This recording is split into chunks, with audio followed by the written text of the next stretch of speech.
And we're rolling. So, hi, this is Alex, And this is Anne-Lise. and this will be, or actually is, our podcast called Deep Diving.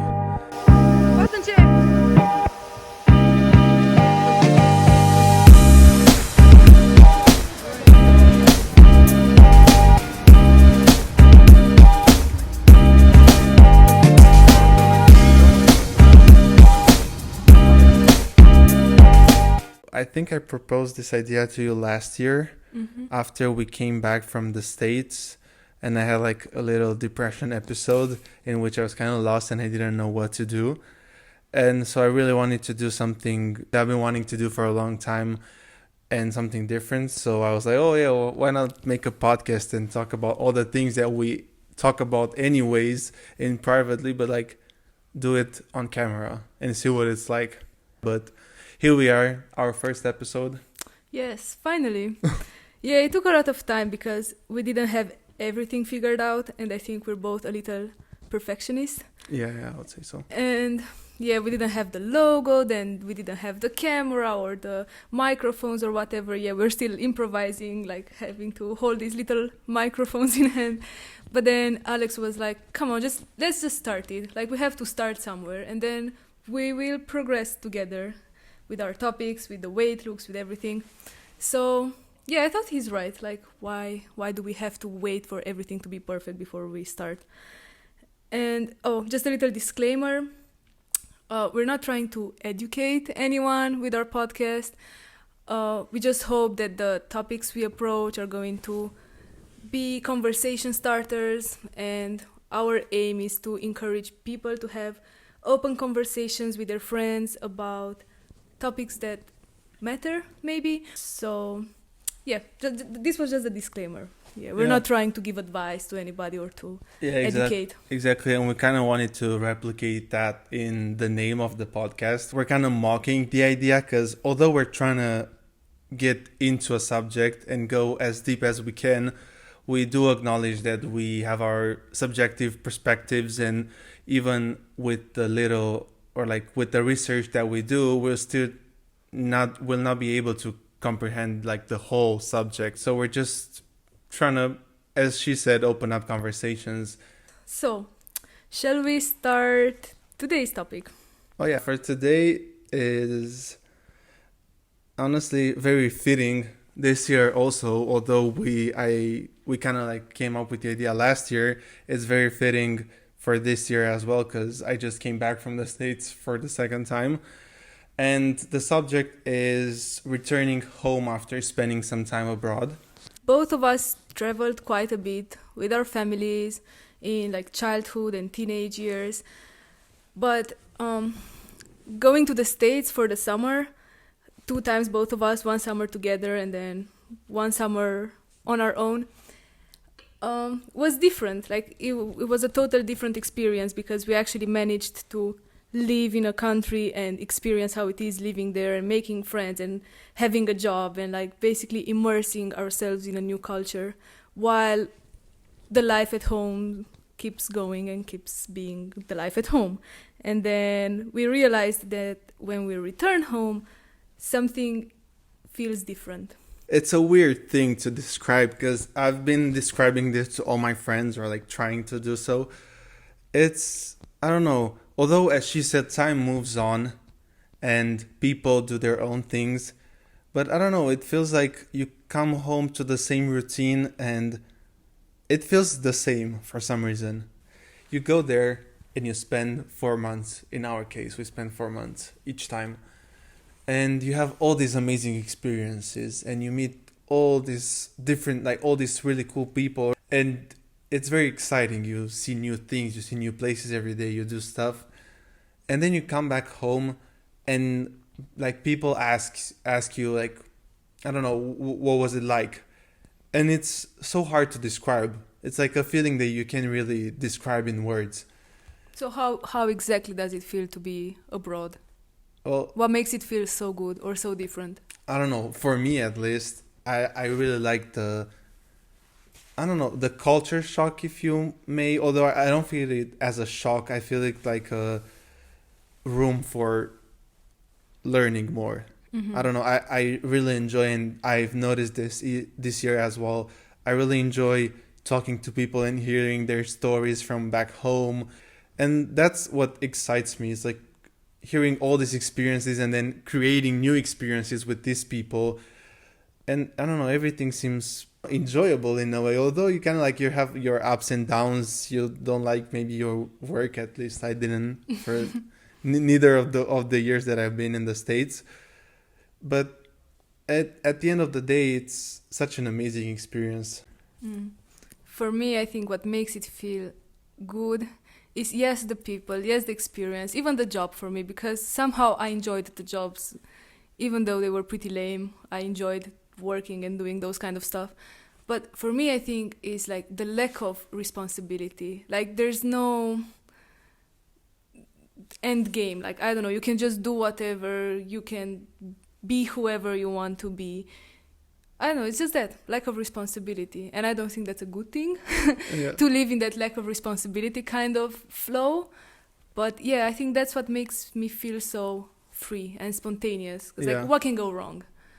While when I'm at home, I feel like I have to, like I have more responsibility for my actions, for what I say, for what I think even. Like I have to be more put together in a way. The state of being feels very free. Mm-hmm. Yeah, I definitely agree with this, and I've noticed this type of response coming from other friends. Like this year I had another friend and she went in Lake Tahoe, and she said that she felt like her life was put on like standby. Like her whole life back home was like on standby, and then she went there and she had all these amazing experiences. And as you said, like you don't have any responsibilities, like you feel free. Yeah, and it's also the lifestyle kind of, like the fact that, you know, you can basically do whatever. Like, yeah, maybe most of the people who go on these kind of experiences are young, and maybe, yes, some of them are earning their own money for the first time. And then it feels like you can do just whatever you want. You want to travel, you just want to go to museums, you want to buy a bunch of clothes, you want to buy coffees every day, whatever you want to do. It's like you can do it now, and you're free to do it. And even the work that you have to do for those money doesn't feel so like pressuring. Yeah, exactly. And it's not too difficult either, maybe physically, but to an extent. Yeah, because I've been working at home too, but then at home I feel like there's always this feeling like, oh, I have to work, I have to go to work, I wonder how much money I'm going to get from this and this and this, and it's like this business mode on, where there you're just like, okay, I just have to wake up and show up. So yeah, we didn't plan to talk about the money side too, but I'm just wondering now that we're talking if like the way we go for those money is also what makes us feel different. Because I feel like there's no so much struggle to get them, so then there's no so much second guessing if how you're spending them is right or wrong. Yeah, you're right. We can explore this subject a bit. So, yeah, it's also, you're making more money than here. Like the minimum wage there is way more. But then at the same time, your expenses are also higher. And how we kind of... But then also you don't live like a true American. Like it's like 7 people in a house. Yeah, exactly. You kind of cut down on expensive by living multiple people. The way we lived when we went together was like luxury for what other people experience with work and travel. I don't know. It was just pure luck. But most people just go there and then they share their room with like 7-8 people. They just eat oatmeal every day or fries or whatever. So then of course you can put more money aside. Yeah, exactly. And this year, for example, we were paying like 700 each, so it was like 1,400 per month, and it was in a house that had 12 rooms, 6 bathrooms, and then a shared kitchen. So that it's not ideal for some people. It may be a sustainable way of living. For me, I don't really mind it, but I don't know if I could see myself doing this for 4 years, 3 years, 1 year, 2 years, maybe. Maybe, I don't know.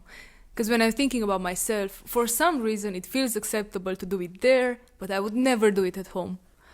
Yeah. I don't know why. But it just feels uncomfortable for me to have that lifestyle at home. But at the same time, I'm saying that lifestyle is very fun. Yeah, exactly. So, I don't know. This is a dilemma we have to figure out. Okay, so we talked about how it's like there, like how it feels like. But how does it feel like when you come back? For me, it didn't really feel that bad when I came back at the beginning. Like, I know so many people who come from work and travel, or okay, we're talking about work and travel now because that's our experience. But there's other people who go in other kind of long-term travels. So I hear other people coming from these summer programs and they're like, oh my God, aren't you depressed? Like, it was so much fun. I can't wait to go back. Oh my God, it was incredible. For me, both times, yes, it was incredible. But like right when I came home, I didn't feel that depression, as you called it. Yeah. As in the first time when I came home, I was actually happy to come home because for the first time I had a group of friends and Alex was one of the people in the group of friends. And I kind of felt like when I went to the States, I was like, oh my God, I'm leaving my group of friends at home and they're going to have so much fun and I'm leaving. And then I was excited to come home so I can meet them again and show them what places I've seen. But then after a while, it kind of started feeling like, what am I doing here? Like, my life was so full back there, and now here is just school. My friends can't meet as often as we used to, and yeah, I started having this feeling that I'm missing the fun I used to have during the summer. Mm-hmm. Yeah, I definitely experienced the same thing. I would describe it as a honeymoon phase when you come back. It's like you come back and it's like, I would say between 3 to 4 weeks, so like a month, that it's like very exciting to see the people that you've missed, your family, your friends, the places that you haven't seen in a long time.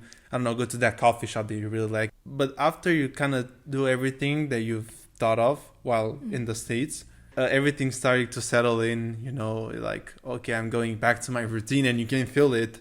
And that's when you're kind of like, oh, wait, I don't really like this. I really like the way I used to feel in the States, like all the excitement and everything. So it happened to me each time, like last year and this year also. And even now, like I listen to Bad Bunny. Anyways, so I'm listening to his album that came out in May. And when it came out, of course, that was the only thing that I was listening to. And now when I listen to it, I remember the excitement that I felt before leaving. That's interesting because I can't relate to that. Because both times I was unsure if I want to go for some reason. Like the first time I was unsure if I want to go because, as I said, for the first time I had this group of friends and I was feeling like a lot of great stuff are going to happen at home. And then the second time, it was like 1 year after the pandemic started, I think. Yeah. And I wasn't really sure how it's going to be. We didn't even know exactly if we would be able to go or not. And then like last minute they called us that yes, the embassies have opened and we can go. So like I didn't manage to feel this excitement of, oh my God, yes, I'm going. Yeah, I mean, now that you're saying this, maybe I'm just romanticizing the way I felt there, because it's exactly what you said. I didn't feel like, oh my God, I'm going in the States, especially because, like you said, it was very fast-paced in the first year.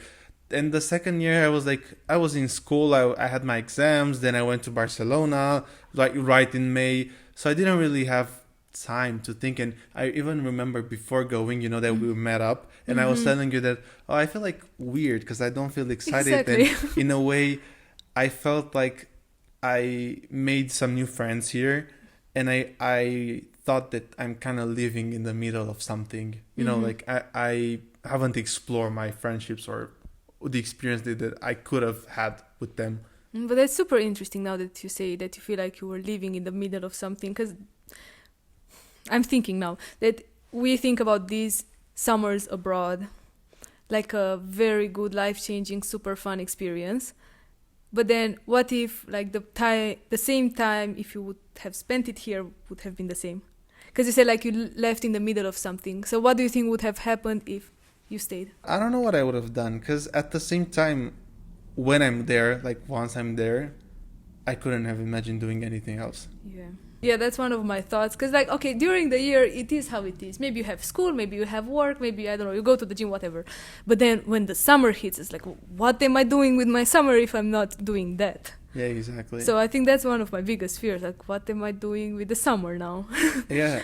Sorry, I can't really imagine myself doing this kind of stuff, like working and having this not 9 to 5, because I'm not working a 9 to 5, but I can't imagine having these strict routines during the summer Yeah. when I know how fun a summer can be. Yeah, exactly. This is the thing that I'm battling with. It's easy to fall into this trap of just like going there over and over again, which is super fun. Mm-hmm. But it depends if it aligns with your values and with like what do you want to do in your life. That sounds very mature, but Yeah, I don't know, like when I think about my age, not that I'm old, but when I think about my age, I'm like, okay, it's time for me to start not achieving necessarily something, but like working towards achieving something. But then when you're in that nostalgic place, you're just like, oh, fuck it. We only live once. Yeah. Why can't I just go and have a little fun? I'm still young. Who even said that I have to have kids by I don't know what age, or a career by I don't know what age? Because Alex said, like last year after we came back from the States, he was like, no, I don't want to go again because I want to start working towards something. And I feel like it's time for me to, it was fun, but it's time for me to grow. And then like a month later, he's like, I'm going to the States again. Yeah, that's exactly what happened. It was very interesting. I don't know, because I honestly didn't think that I would go again. I was so sure that I'm definitely not going. Because I had a lot of other stuff to do for school, like an internship, and I haven't done anything. Like, not even my CV was done. And I enrolled for work and travel, and I was like, oh my God, my parents were like, okay, but how are you going to do all these other things they need to do? Anyways, it ended up being... He managed. Yeah, it was... I think, like, things fall into place if you let them to. Mm-hmm. So, one thing.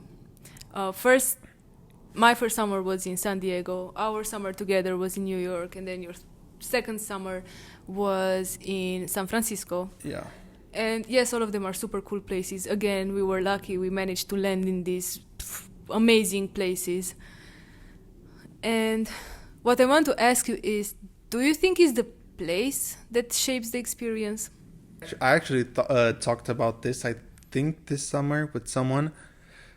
And I don't really think it's the place. At least for me, it's the people. Like, let's say I would have gone there and none of the other J1s would have been there. And I was just with the local people that work there. I'm talking about my main job because my second job was amazing. And I met really cool people of my age that were Americans and they were really cool. But at my main job, it would have been horrible, honestly. Like, it would have been horrible. But with all the students from Thailand, from Turkey, from Romania, and I don't know, we had a lot of fun, and I really made really cool friendships. And at some point, I wanted to quit my job actually, because it was horrible. Say it again. And I wanted to quit my job, but then the only reason why I stayed it was to actually see these people every day.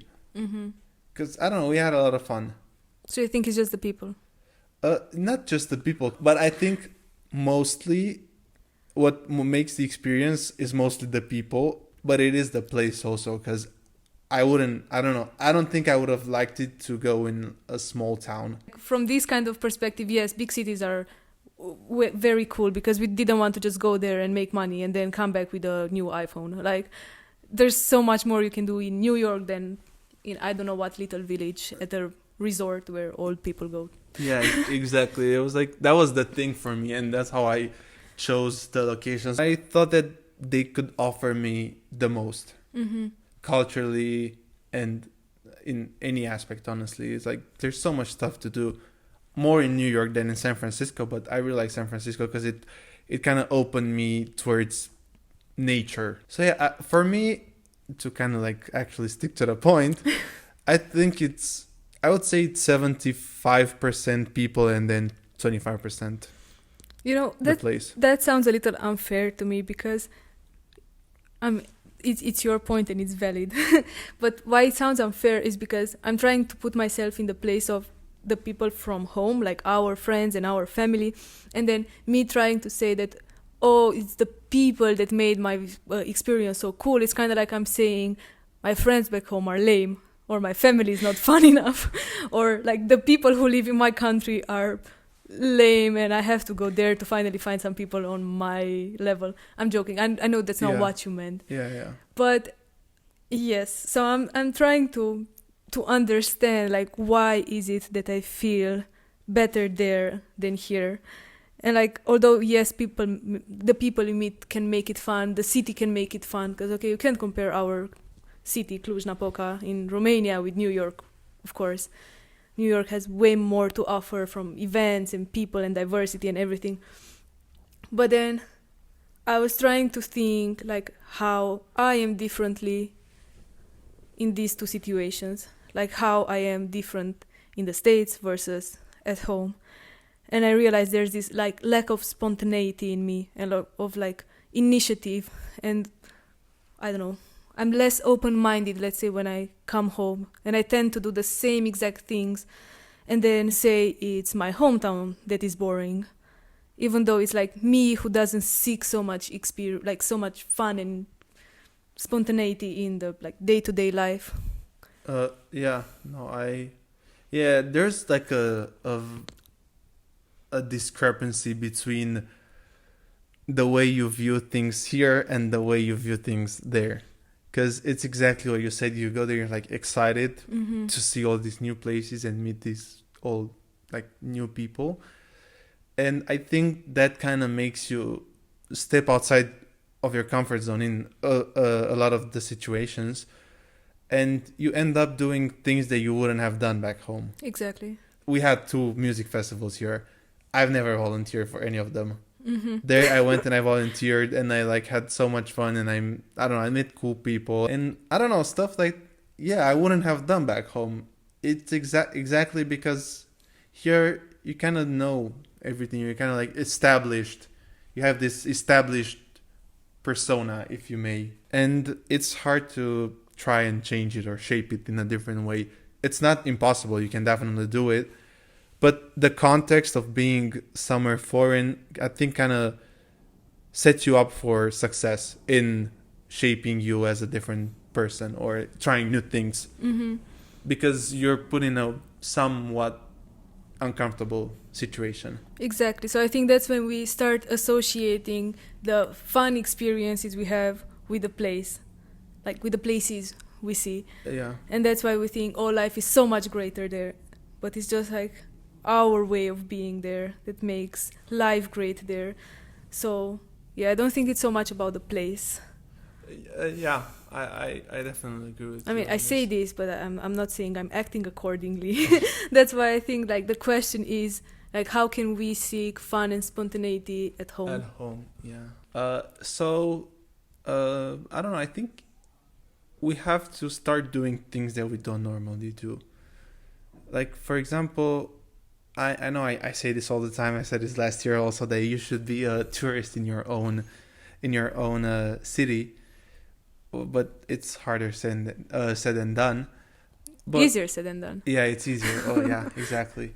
But I don't know. For me, what I tried to do this year was to not just live, every day and then like the week is done and you have the weekend in which you might go to the club or you might go to a bar and then spend the rest of it at home, but rather to do other stuff. I went on this hike and it was amazing.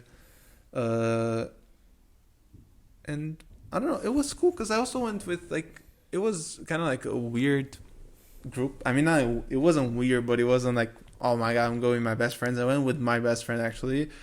And then I went with a friend that I did the internship with, and then with my brother. So it's kind of like an unexpected group, but it was very fun. Like, we talked about different things. It was amazing.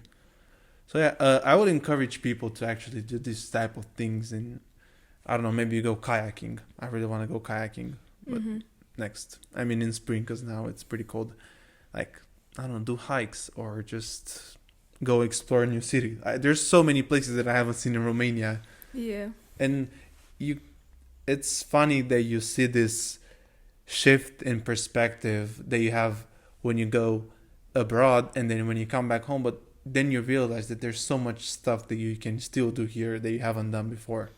Yeah, that's true. You could also meet new people. I think that's a very important thing. As I said, that people are one of the most important parts of the experience.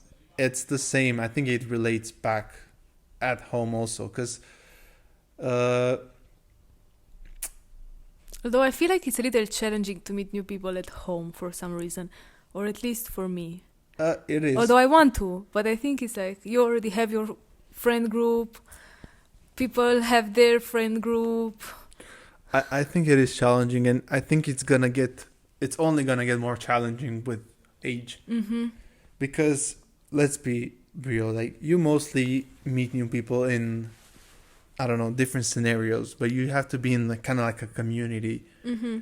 So how I would see myself, although I'm only 21, like, but how I would see older people meeting new people is by joining different communities. Let's say I really like cycling and I'm gonna go to the cycling class, and then you kind of start doing the thing from there. Or I'm gonna go to this painting class, or I'm gonna enroll in this community, I don't know, that meets up every day, or not every day, but like every month. And that's kind of how you can meet people, because otherwise it's pretty hard. It's like if you don't like your colleagues from work, Mm-hmm. then or if you're a freelancer, then what are your colleagues? Yeah, exactly. Or like the only people that you work in the project with, but they might not even be in Romania, or we're talking in general, so they might not even be in the place that you're living in.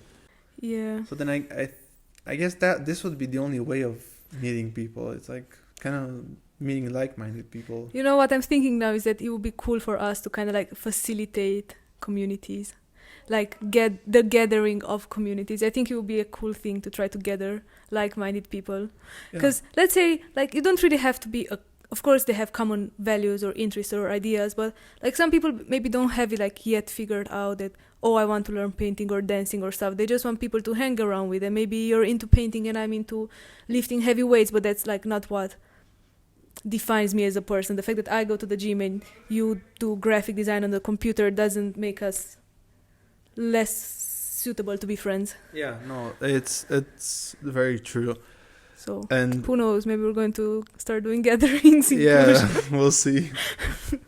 Yeah, no, but it would honestly, it would be fun to like kind of have this aspect of a community and actually gather people and meet and go for a coffee. And of course, at first it's gonna be like us two and then like one other people And a little cringe Like, maybe at the yeah. beginning. one other person. But I don't know, it might catch on. I don't Anybody know. wants to be friends? Yeah, we're looking for new friends. Hit Not us that we up. don't like our old ones, we just are interested in meeting other people. And maybe they want some new friends too. Like I was actually talking to some of my friends. I mean, some of my friends. I have like 2 other friends, but they were also saying that they would like to meet new people to hang with. Yeah, so that would be cool actually. But another thing that I was thinking, like, yes, you can start doing stuff that is more fun at home. So you can have this like spontaneity inside of you, and then that fire of actually feeling like you're alive. Like being a tourist, going exploring streets, coffee shops, people, whatever, joining classes, that all is very nice and good. But I was also thinking that like being home can just like provide something else that traveling doesn't, like the feeling of safety, of balance, or of routine, and that we could also try to exploit or like get the most out of those kind of stuff and see like, okay, how can I make the most out of this particular context? Because maybe being at home is going to give you more mental clarity to work towards a project that you really want. Something that maybe you don't have when you're traveling and you're always with new people, having fun, going on hikes, and you don't have your own space of just being with yourself and with your thoughts and like working uninterruptedly, let's say. So maybe that could help to like just switching the perspective. Like, yeah, traveling is fun, but let's see how we exploit this situation right now. Yeah, I definitely agree, because even like honestly, seeing myself, it's more like the things that I do that I don't really enjoy at the moment, and I I definitely do agree that like starting a project or a business or something will kind of, I don't know, give you some purpose and do something that you actually really like. I tried doing it this year in the States and last year, but I kind of failed because it comes in handy to just like go out there and like do things. You don't really think that, oh, in my day off I'm gonna go to a coffee shop and work the whole day to do something, whatever, you know. Yeah. It's like, okay, I go to the coffee shop, but I just stay for a bit and drink my coffee and then I go do something else. Yeah, I tried to do it, but I didn't really succeed. So yeah, I think that's the main thing, like finding purpose and finding meaning. And then like these two, like traveling and having a meaningful, purposeful life, I don't think they are mutually exclusive. Yeah. I hope I say it right in English, because I think it's equally enjoyable to have like this balanced life when you're actually creating something and doing something with purpose, and to alternate those kind of episodes with the episodes when you're just fun and outgoing and meeting people and making friends. And I don't think it's necessarily like realistic to think that you can have both at the same time all the time. Yeah. Yeah, there's like a definitely, you have to strike a balance. And even like the digital nomads that I follow and that I admire, they make some videos and they were like saying that, okay, this is what you see on YouTube, but then at the same time I just spent 6 hours working on this thing because I needed to finish it, and only after those 6 hours I will be able to go out and do all the things. Yeah, and when you think about YouTube now, this is a different topic though, but kind of like even when you think about travel vloggers and stuff like that, yes, they're doing all that kind of stuff, but like just imagine that while you're doing it, you're actually trying to film it and catch the best angles and like how is it going to look the prettiest. So then it's kind of work too. You're not fully, I mean, I assume, because I'm not a travel vlogger, maybe they're having a great time, but I think that you're not fully immersed in the moment because you have to think about, oh, how am I going to get the best content out of this? Yeah, no, I definitely, because I tried filming, I tried taking photos. Now I'm getting more comfortable with taking photos, but with filming, it's exactly what you're saying. I feel like I'm not enjoying it to the fullest.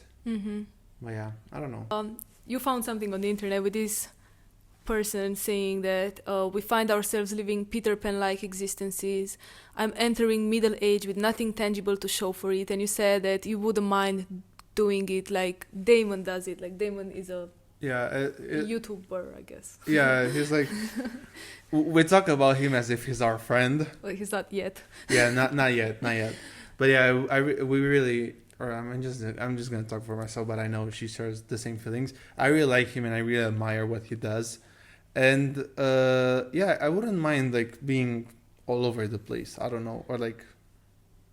Yeah, and then my take on it is more like, yeah, but Damon also has something to hold on to. Like this guy is saying that he's entering middle age with nothing tangible to show for, and I think like he still has something, like he has the business, he still has like something that makes him responsible, and he has to show up for it if he wants to continue this kind of lifestyle. So he's not really living this like futile life where he's just like, oh, jumping from one place to another. Yeah, it's true. It's different type of people that you see while traveling. It's people like these, like kind Damon, like I mean. Backpackers, I think. Yeah, and there's like the backpackers, but not necessarily the YouTubers, like the backpackers that don't post what they're doing. And we've seen a bunch of them even in Hawaii.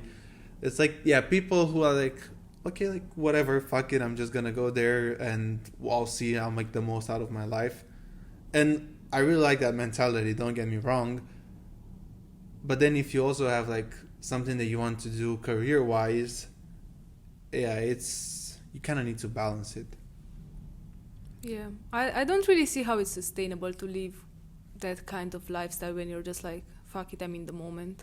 Maybe I'm a little brainwashed, but by what society tells us we have to do and what society tells us we have to achieve, but I can't really see living daily like there's no end purpose other than you enjoying yourself.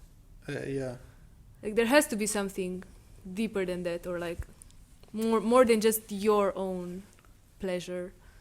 Yeah, I don't know. Whatever that is. Like, it can be just like, I'm honoring the nature, but at least you have like a goal. Okay, you're honoring the nature. But like just doing stuff because it feels good all the time, I don't really see how that's sustainable. Yeah, because, yeah, I definitely agree. Like, you might do like a volunteering program, and let's say I'm going to help this elephant nursery, I don't know where, in Africa or in Thailand. But yeah, there's like, you have a purpose there. Like, you do something. It's like you just go to Thailand to go to the club every night. And do you think it's always more fun abroad? I don't know. I've had this thing this year. Okay, no shame, but the clubs in San Francisco, horrible. Besides the fact that everything closes at 2, like at 2 a.m. everything's done, you're out. I don't know, it wasn't the same vibe. Not that the parties here are that great, honestly. I think you definitely do have a lot of fun here too, with your friends. But what we were saying previously is just that it's maybe more exciting because it's new. What I was having in mind when I asked you this is that, like, I went to the UK in Sheffield right after high school to start university there. My plan was to study journalism, but I dropped out. After like the first 2 months. And I was thinking, like, I was abroad. It was something new. It was new culture. It was new people. It was plenty of parties. But I didn't enjoy myself. I didn't have a good time. And I think it's because there was this element of responsibility. Like, yes, I was in a new place, but I was there with this very exact purpose of, like, studying and becoming something.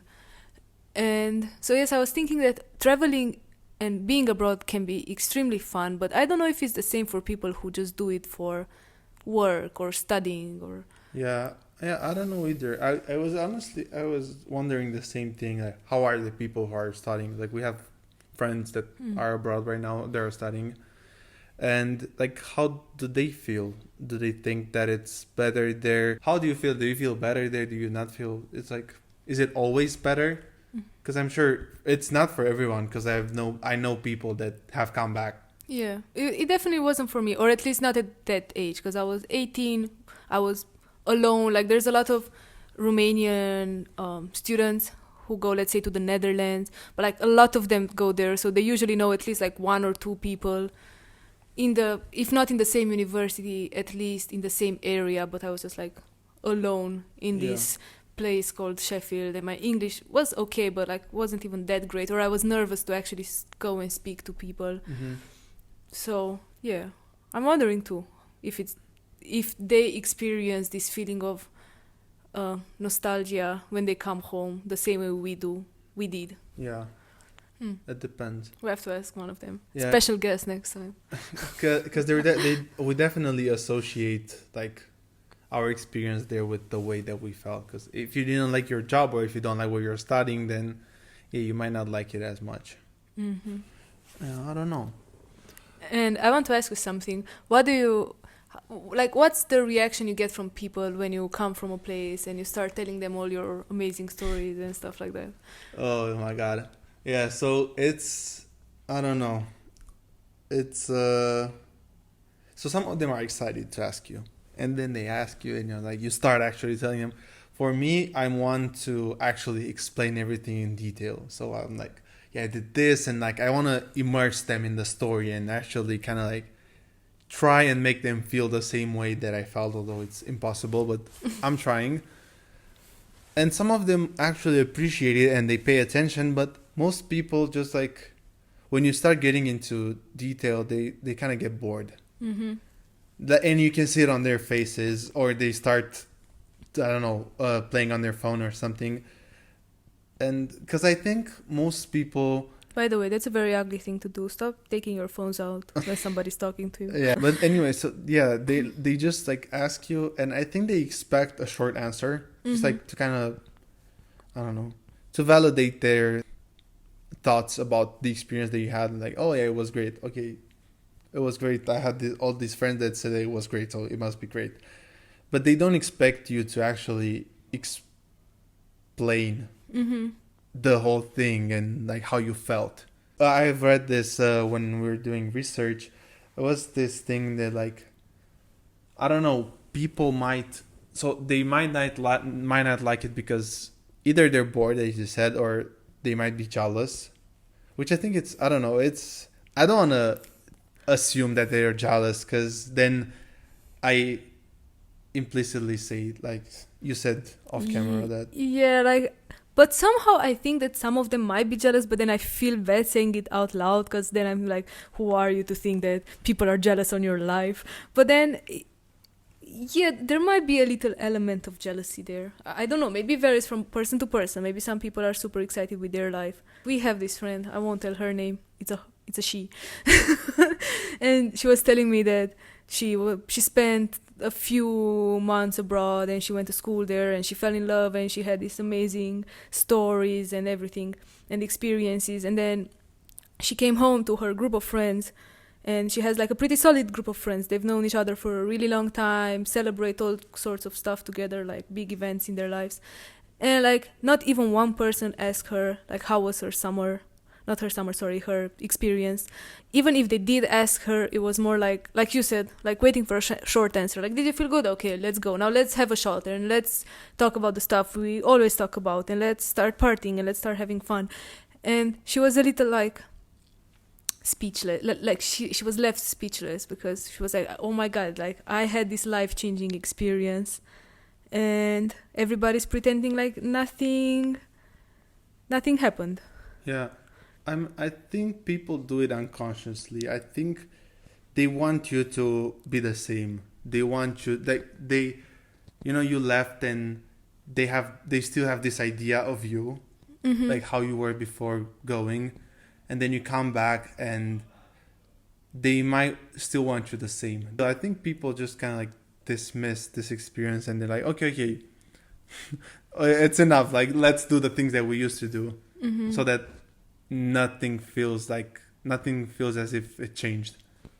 Yeah, that's why I think these kind of open conversations with your friends are valuable, like the ones we're trying to like encourage and promote, because like it lets you discover the people in front of you like deeper than what you think you know about them, and kind of accept their new versions of themselves. And I think it's beautiful to have friends that are like sticking with you throughout your changes. Yeah. Especially if you know them from a younger age. Of course, each of you becomes like a new version of themselves with every year that passes by.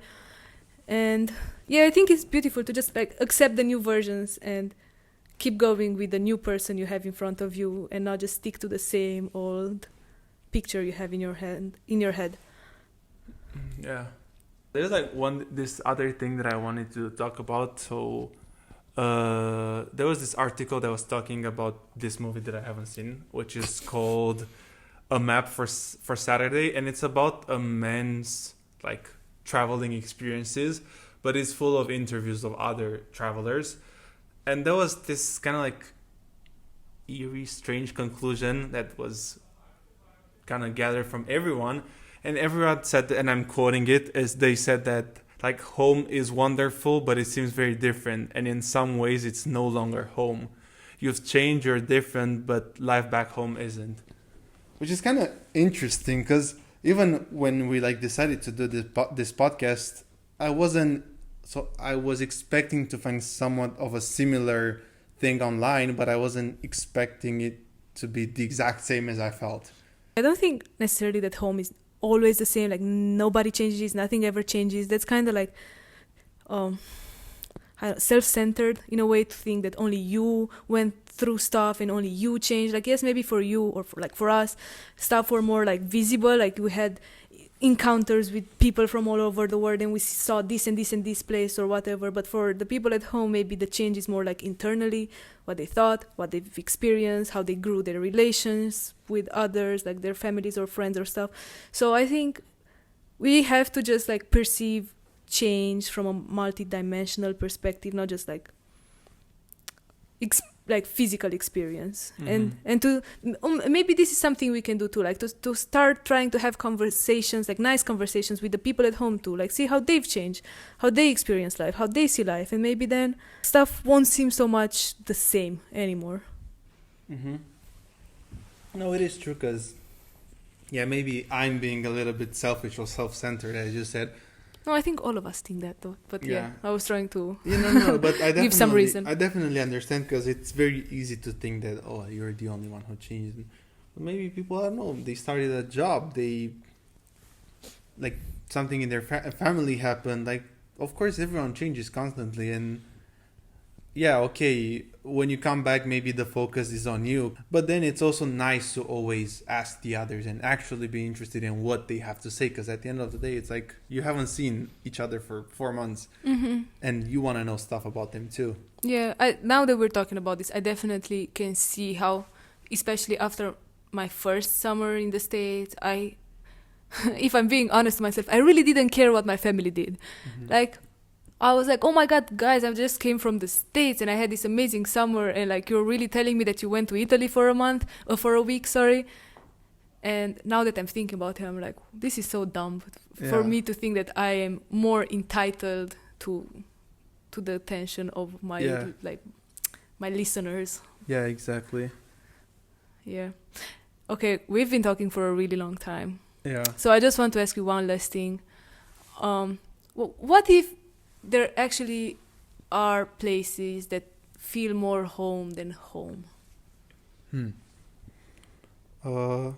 don't know. I agree. I think that it's, I don't know. So we're born in like the place that we're born, but we don't choose it actively. I know you said you have a different... I have some spiritual ideas that I won't mention now, but yes. But yes. Yeah, like on the surface level, let's say you don't decide where you're born. Yeah. So then how can you think that something is home if you haven't decided for yourself? And I had this thing with my mom, for example. She always says that, oh, but like, there's no other place like home, or why do you want to go there? Like, why do you keep, going places? Like, why don't you like home? So when trying to answer to your question, I think first you kind of have to set the values of what is home for you. Is it where your family is? Is it where your friends are? Is it where you have the most fun? Is it where you like the city the most? So it depends. I don't know for me exactly what home is, but I do believe that there are places that can feel more home than others. Yes, and I also think it's important that at some point, however much you like to travel, to choose like a home base for the purpose of grounding yourself. Because I think it's good to have a home base, even if you don't spend most of your time there, or even if you like to keep going back and forth. I think there's something about having a home base that gives you this like mental comfort. That you belong somewhere, or it's like something waiting for you. So, both. I never thought about it, but I think both. Yeah. Probably both. Yeah, for me, I don't know. I mean, right now I'm in the phase of I don't care. I'm like, I can go wherever.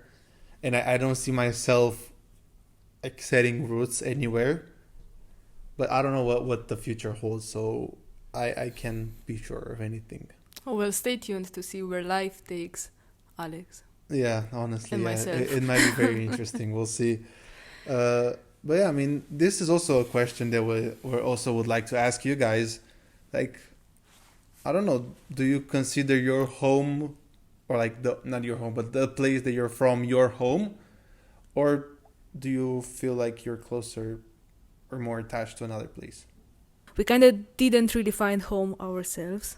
Yeah, or I seem like I didn't. At least not yet. Not yet, but... Or maybe we never will. We'll see. I hope I do. Yeah. But yeah. Well, thanks for listening to us, talking for so long. Yeah, again, this is Alex. And this is Anne-Lise. And this is our new podcast, DeepDiving. And we hope you enjoyed. Bye-bye.